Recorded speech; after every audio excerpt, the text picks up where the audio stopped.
নদিয়ার নবদ্বীপে শুক্রবার তৃণমূল কংগ্রেসের নির্বাচনী প্রচারে জমে উঠল জনজোয়ার। তারকা সাংসদ ও জনপ্রিয় অভিনেত্রী রচনা ব্যানার্জি এদিন নবদ্বীপ বিধানসভা কেন্দ্রের তৃণমূল প্রার্থী পুঞ্জরিকাক্ষ সাহার সমর্থনে রোড শো করেন।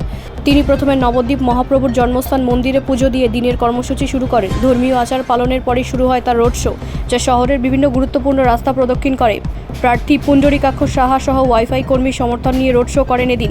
তীব্র গরম উপেক্ষা করেও কর্মী সমর্থকদের উৎসাহ ছিল চোখে পড়ার মতো। মিছিলের সামনে বিভিন্ন বাদ্যযন্ত্রের তালে তালে এগোতে থাকে দলীয় শোভাযাত্রা।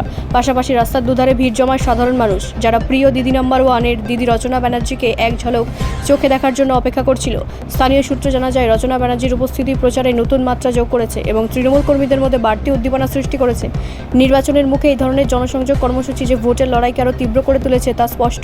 সব মিলিয়ে নবদ্বীপে এদিন রোড শো শুধুমাত্র রাজনৈতিক প্রচারেই সীমাবদ্ধ থাকেনি, বরং তা এক প্রকার উৎসবে পরিণত হয়।